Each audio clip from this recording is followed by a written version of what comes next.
land a natural resource? There is some questions are given for us in can you tell section.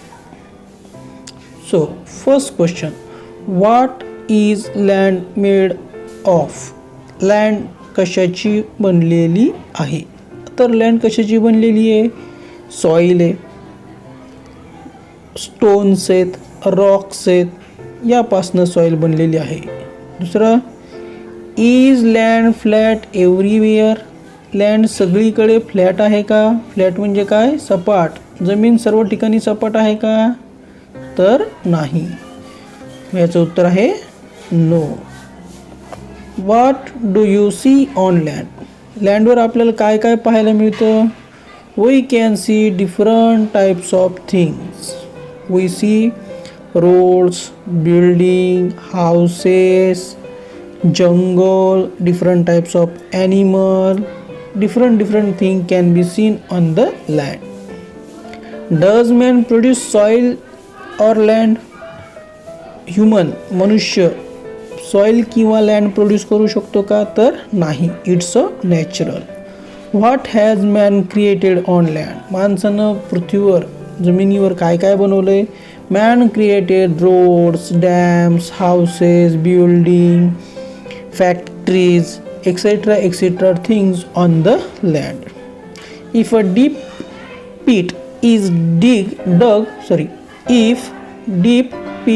dug in the ground, what do you find there? If a deep pit is dug in the land, we will see there are different types of layer in the soil. There is a image of the layers of the soil. मग हे झाले सर्व question. आता पाहूया या क्वेश्चनच्या answer आपण आता पाहिलेले आहेत. मग काय आहे land? Land is in the form of stone, soil, big rock.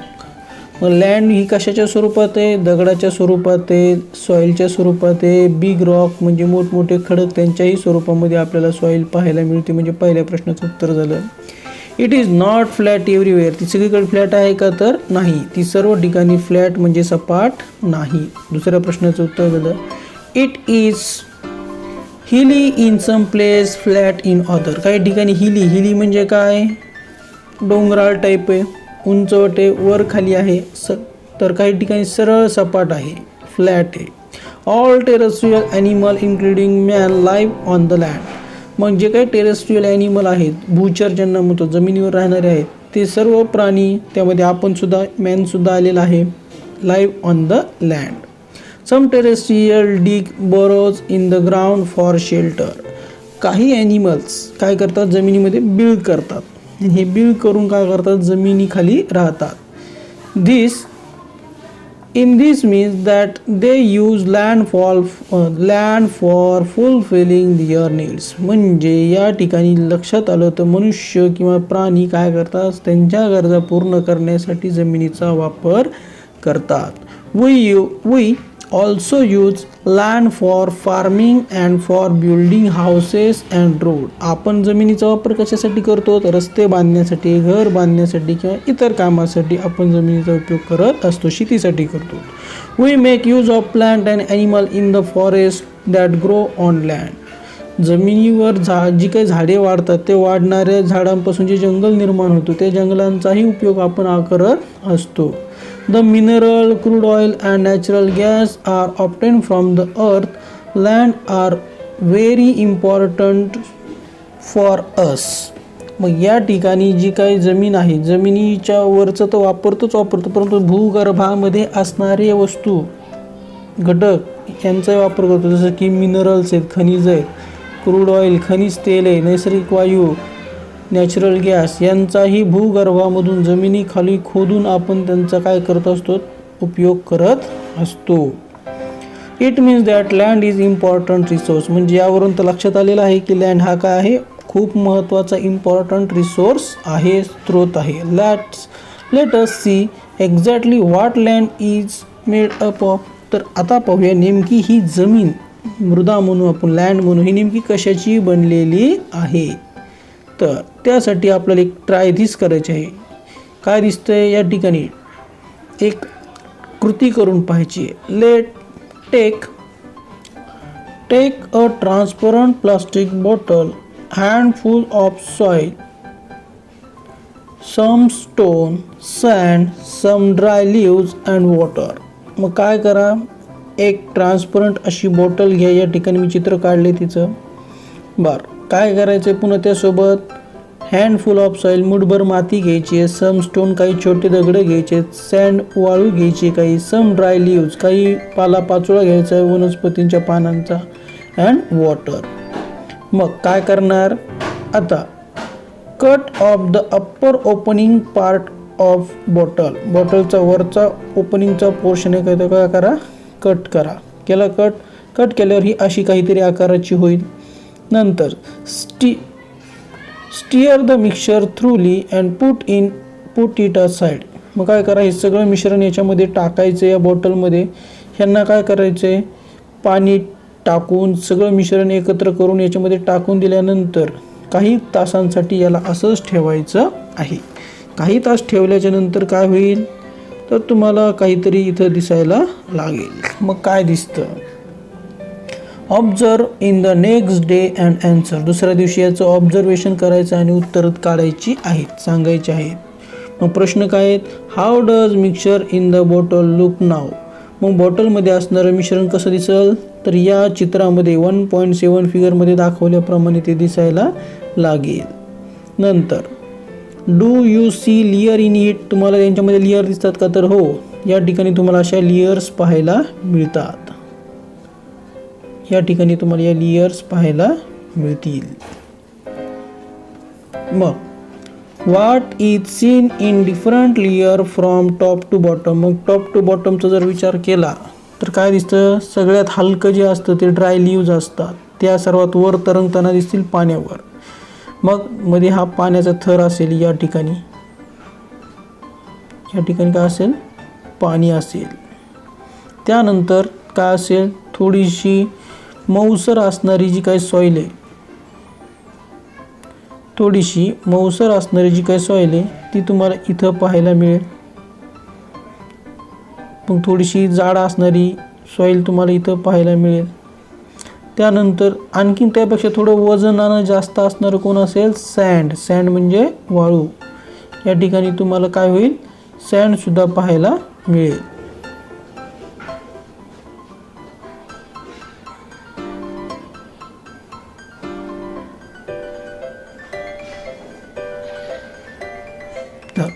त्यानंतर तुम्हाला स्मॉल स्टोन पाहायला मिळतील या ठिकाणी, आणि शेवटीला बिग स्टोन्स पाहायला मिळतील. अशा प्रकारे तुम्हाला त्यांची लेयर्स पाहायला मिळेल. पहा मग, the land on earth also look like this. आणि जसं 1.7 फिगरमध्ये आपल्याला लेयर्स दिसल्या, तशाच स्वरूपामध्ये आपण जर जमीन खोदली तर तशाच लेयर्स आपल्याला पाहायला मिळतात. जर तुम्ही कधी एखाद्या वेळेस कुठं खड्डे वगैरे खोदलेले पाहिले असतील तर अशा लेयर्स तुम्हाला दिसून येतात. If pipeline is being laid in your neighbourhood, observe carefully the pit dug in this purpose, for this purpose. मग तुमच्या जवळपास कुठे काही होत असेल, खोदलं जात असेल, पाईपलाईन खोदली जाते किंवा वेगवेगळे बांधकामाचे खड्डे वगैरे खोदले जात असतील तर तुम्ही तिथं निरीक्षण करून पहा. असेच तुम्हाला लेयर्स पाहायला मिळतील. You will see some layer under the land surface. मग तुम्हाला काय होईल, लँड सरफेसपासून या लेयर्स दिसायला सुरुवात होतील. As shown in accompanying figure. या ठिकाणी एक शेजारी सुद्धा एक चित्र दाखवले. जशा जमिनीमध्ये लेयर्स असतात तशाच लेयर तुम्हाला काय होतील, पाहायला मिळतील. या ठिकाणी चित्रात दिसतात त्या. If land has mature soil, it the top most layer is formed by the decomposition of the remain of plant and animal. मग जी काही प्लांटची, जमिनीची जी काही वरची लेयर असते, काय असते, वरची लेयर असते, ही वरची लेयर तुम्हाला पाहायला मिळते. Land has mature soil. जर जमिनीमध्ये मॅच्युअर सॉइल असेल, मॅच्युअर सॉइल म्हणजे काय, सुपीक मृदा ज्याला आपण म्हणतो ती. तर सुपीक मृदा जर असेल तर this layer is called, the topmost layer formed by the decomposition of remain of plant and animal. म्हणजे ही जी काही सगळ्यात वरची जी काही मृदा असते, ही सगळ्यात वरची मृदा काय होते, सुपीक मृदा असते. आणि ही सुपीक मृदेमुळे काय होतं, जमिनीमध्ये वनस्पतींना वाढण्यास मदत होते. दिस लेयर इज कॉल्ड ह्युमस. आणि या लेयरलाच काय म्हणतात, ह्युमस असे म्हणतात, ज्याला कुथित मृदा असे म्हणतात. It is usually found in dense forest. ही सहसा कुठे पाहायला मिळते आपल्याला, डेन्स फॉरेस्ट, घनदाट जंगलामध्ये. कुठे पाहायला मिळते, घनदाट जंगलामध्ये ही पाहायला मिळते. का, कारण की जंगलाचे पालापाचोळं पडून सतत तिथं कुजून ते काय होतं, त्याचं सॉईलमध्ये ह्युमसमध्ये रूपांतर होत असतं. It is usually found in dense forest. The land below this is full of sand, soil, small stone, worm and insect. मग या खाली असणारी जी काय माती असते याच्यामध्ये आपल्याला वेगवेगळे घटक पाहायला मिळतात. त्यामध्ये सँड असतं, छोटी स्वरूपात वाळू असते, माती असते, छोटे छोटे दगड असतात, आळ्या असतात, ज्याला आपण गांडूळ वगैरे म्हणून, छोटे छोटे इन्सेक्ट, वेगवेगळे कीटक असतात. Soil and piece of bedrock are found below this layer of land. मग या लेयरच्या खाली काय होतात, हळूहळू छोटे छोटे दगड आपल्याला पाहायला मिळतात. मग थोडीशी मोठी दगडं पाहायला मिळतात. मग शेवटीला जाड असे मोठमोठाले दगड पाहायला मिळतात, ज्यांना काय म्हणतात, बेडरॉक असे म्हणतात. This is the layer of bedrock. The main mineral in the soil are derived from the rock. मग जे काही मातीमध्ये मिनरल्स पाहायला मिळतात, काय, मातीमध्ये जे काही मिनरल्स असतात, याच्यामध्ये जे काही मिनरल असतात, हे मिनरल मुख्यत्वे करून कुठून आलेले असतात, ह्या बेडरॉकपासूनच आलेले असतात. यांच्यापासूनच हे मिनरलवर ट्रान्सफर झालेले असतात. That is why soil is different, region is different. आणि हेच कारण आहे की वेगवेगळ्या ठिकाणच्या खडकानुसार मातीचा रंग बदललेला असतो. सर्व ठिकाणी सर्व समान आकाराची रंगाची माती आपल्याला पाहायला मिळत नाही. The colour and the texture of soil are both determined by the bedrock. मग मातीचा पोत, मातीचा रंग हा फक्त आणि फक्त त्या ठिकाणी असणाऱ्या खडकावर अवलंबून असतो. खडक जर काळसर रंगाचा तर माती काळसर रंगाची, खडक जांभळट रंगाचा, ज्याला आपण म्हणू लालसर रंग किंवा तांबडा रंग असेल तर मातीसुद्धा लालसर तांबडट रंगाची आपल्याला पाहायला मिळते. तर या ठिकाणी आपण हे पाहिलेलं आहे. तर नेक्स्ट पॉईंट पाहूया, द प्रोसेस ऑफ सॉईल. मृदा निर्मितीची प्रक्रिया. मग मृदा कशी निर्माण होत असते. The soil on the land is formed by natural process. मृदा ही कुठं लॅबमध्ये वगैरे तयार होऊ शकत नाही, तर ही कुठं तयार होत असते, फक्त आणि फक्त लँडवर नॅचरली लँड तयार होत असते. The abiotic component of soil are supplied through the weathering of bedrock. मग कशी तयार होते, तर पृथ्वीवर असणारे अबायोटिक म्हणजे काय, अजैविक असे घटक की ज्यांच्यामध्ये जीव नसतो, ते सजीव नसतात, असे घटक असतात. मग या घटकांपासून काय होते, सॉईल तयार होत असते.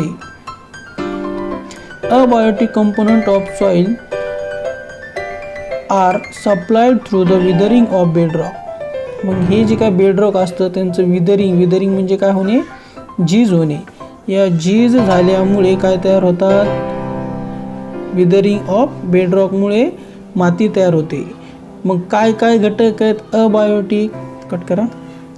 The soil on land is formed by the natural process. पृथ्वीवर जी काही जमीन आहे, माती आहे, ही फक्त आणि फक्त काय होते, cut. The soil on the land is formed by the natural process. The abiotic component of soil are supplied through the withering of bedrock. मग पृथ्वीवर असणारी जी काही मृदा आहे तर ही मृदा अजैविक घटकांमुळे निर्माण होते. मग अजैविक घटक कोणते, मग दरवेळेस अजैविकच आहेत असं नाही, दोन्ही प्रकारचे आहेत. अबायोटिक पण आहेत आणि बायोटिक सुद्धा घटक आपल्याला पाहायचे आहेत. पहिले पाहूया abiotic component. Abiotic component of soil supplied through the withering of bedrock. मग अबायोटिक कंपोनंट असतात, हे कसे मिळतात? यांच्याद्वारे मृदेचं खडकांची झीज केली जाते, विदरिंग केली जाते. ड्यू टू कशाद्वारे केली जाते? अबायोटिक कंपोनंट कोणते आहेत? ड्यू टू हीट आहे, उष्णता आहे, कोल्ड थंडी आहे, वॉटर ऑफ द सन ऊन, वारा थंडी, हवा विंड, रेन पाऊस, यामुळे काय होतो? खडक झिजला जातो आणि त्यांचे छोटे छोटे तुकड्यामध्ये रूपांतरित व्हायला सुरुवात होते, त्यांचे तुकडे पडतात. The bedrock break down into pieces. मग हा बेड रॉक छोट्या छोट्या तुकड्यामध्ये तुटतो, पुन्हा त्याच तुकड्यांवर तीच क्रिया घडते, ते आणखीन बारीक होतात, त्याच तुकड्यांवर आणखीन क्रिया घडते हीच, आणि असं करत तो बारीक होऊन छोटे दगड मध्ये रूपांतरित होतात. Stone and sand and soil are formed from this processes. मग या प्रोसेसमधून काय तयार होते? स्टोन तयार होतो, सँड तयार होते आणि छोटी छोटी असणारी दगड तयार होऊन माती तयार व्हायला सुरुवात होते. बरं, ही तर तयार झाली माती होण्यापर्यंत प्रक्रिया. एवढंच आहे का? तर नाही.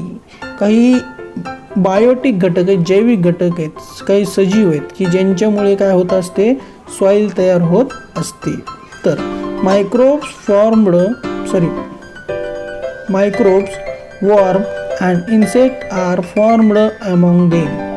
मातीमध्ये मायक्रोब सूक्ष्मजीव असतात, इन्सेक्ट्स कीटक असतात आणि तेही जमिनीमध्ये वॉर्म आळ्या असतात, गांडूळ वगैरे हेही असतात. काही आपण आधीच पाहिले बीळ करून राहतात, जसं की रोडियंट म्हणजे कृदंत, दातांनी कुरतडणारे जे काही प्राणी असतात, जसं की माईस आहे, रॅट आहे, उंदरं आहेत, घुशी आहेत, त्यासारखे. Also found here. त्यामुळे सुद्धा काय होतं?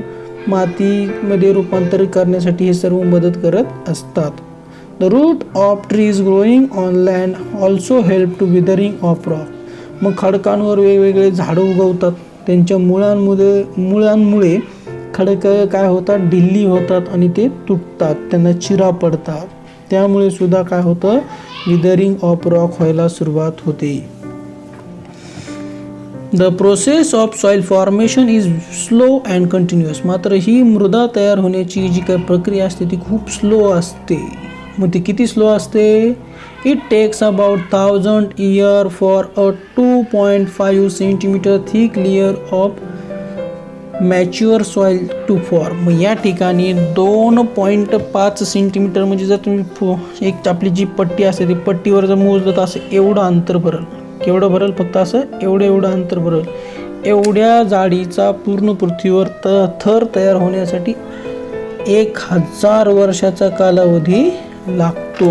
पहा मग किती स्लो प्रोसेस असेल. Soil get destroyed. मग ही जशी सॉईल तयार होते तशी आपल्या काही कृतींमुळे ती काय होते? नष्ट सुद्धा होत असते. Soil get destroyed in a short period due to the flood, storm and human activities such as mining. मग वेगवेगळ्या मानवी कृतींमुळे काय होते? ही मृदा काय होत असते? नष्ट होत असते. काही नैसर्गिक आहेत तर काही मानवी कृती आहेत. मग जसं की फ्लड म्हणजे पूर आहे, स्ट्रोम वादळ आहे, ह्युमन ॲक्टिव्हिटीज मानवी कृती आहेत. यामुळे काय होत असतं? मायनिंग म्हणजे खाणकाम, म्हणजे जमिनीखाली असणारे सोनं चांदी. तर मायनिंग म्हणजे काय? तर मनुष्य सॉईलच्या अंतर्गत असणारं भूगर्भामध्ये असणारे जे काही डिफरंट टाईपचे मिनरल्स आहेत, जसं की गोल्ड आहे, सोनं चांदी, तांब, लोखंड यासारखे, हिरे यासारखे घटक, दगडी कोळसा यांना काढण्यासाठी काय करतं झालं? खाणकाम केलं जातं. त्यामुळे सुद्धा सॉईलचं इरोजन होतं. That is why it is necessary to conserve the soil and to prevent the erosion of land.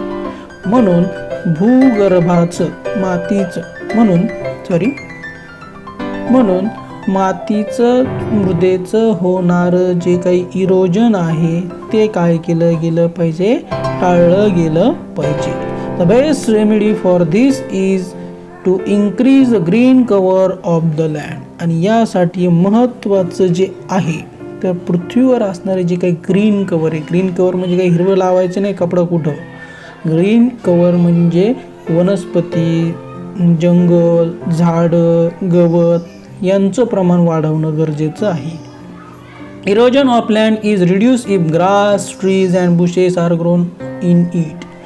मग झाडं, झुडपं, गवतं हे जर मातीवर वाढलं तर मातीची, मृदेची होणारी जी काही झीज आहे, इरोजन आहे, ते रोखलं जातं. आलं लक्षात?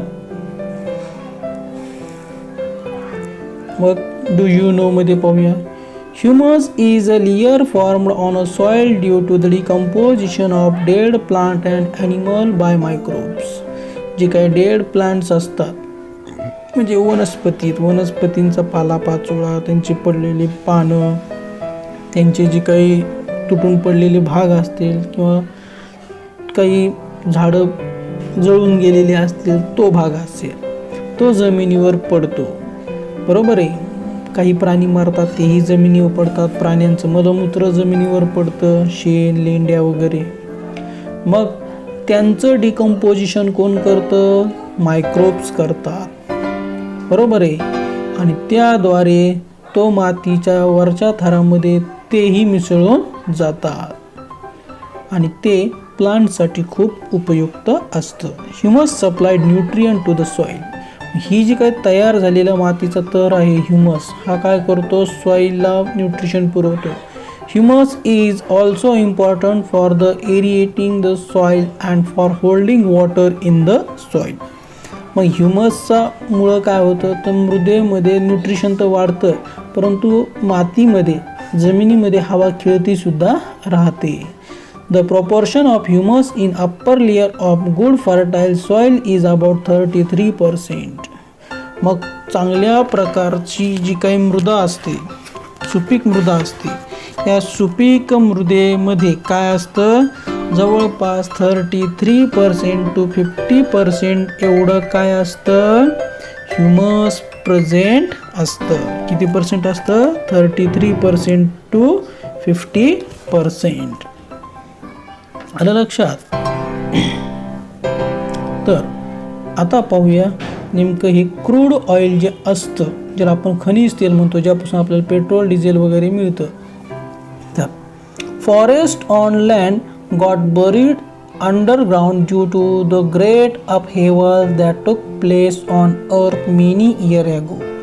हजारो लाखो वर्षापूर्वी ज्या वेळेस मानव पृथ्वीवर अस्तित्वात असेल किंवा नसेल अशा कालावधी असेल, हजारो वर्षापूर्वी ज्यावेळेस ज्यावेळेस वेगवेगळ्या पृथ्वीवर घडणाऱ्या नैसर्गिक आपत्तीमुळे हे जे काही पूर्व पृथ्वीवर सॉईलवर जे काय असणारं फॉरेस्ट होतं, हे फॉरेस्ट काय केलं गेलं? जमिनीखाली गाडलं गेलं.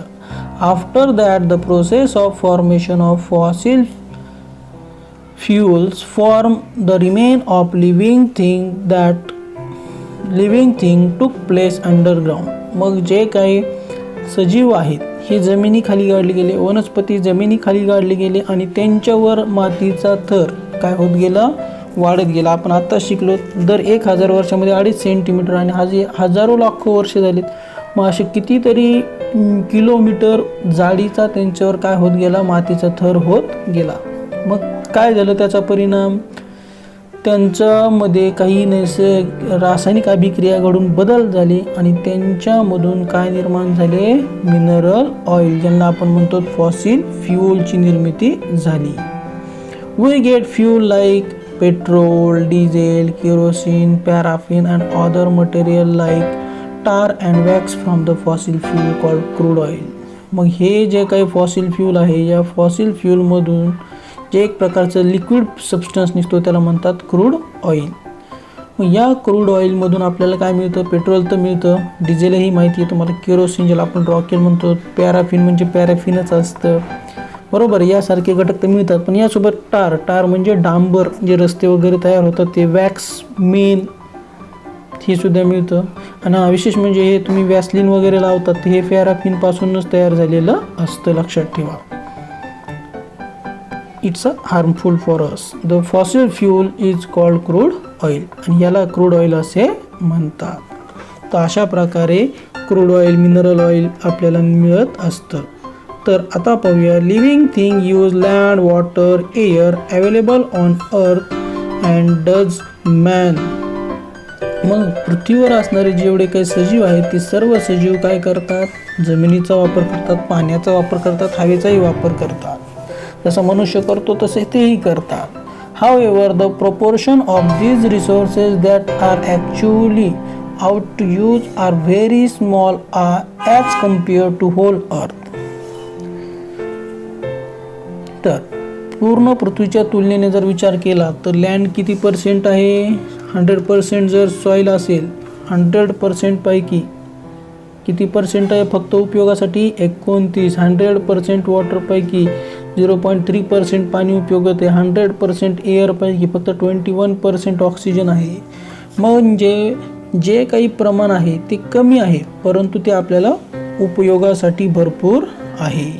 Even in this small proportion the sources shown in the above table are sufficient for all living thing. जरी हे आपल्याला दिसायला कमी असलं तरी सजीवांच्या जगण्यासाठी वाढण्यासाठी मात्र हे काय आहे, पुरेस आहे. Only it is very necessary for man to control his greed. फक्त माणसानं त्यांच्या हाव काय केल्या पाहिजे, कंट्रोलमध्ये ठेवल्या पाहिजे. In other word he must use these resources judiciously with the awareness that they are meant for all other living things and not just for mankind.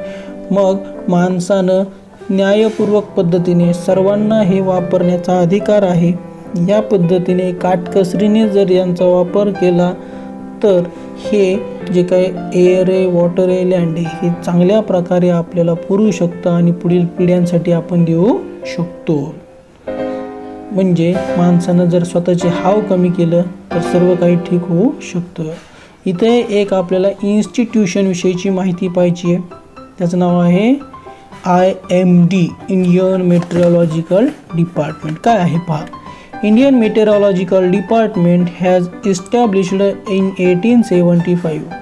मग हे जे का IMD आहे, इंडियन मेट्रोलॉजिकल डिपार्टमेंट, याची स्थापना कधी आहे, 1875 म्हणजे इंग्रज कालावधीमध्ये तयार केलेलं आहे. मग कशासाठी केलेलं आहे, फॉर स्टडिंग वेदर. वेदर म्हणजे हवामान.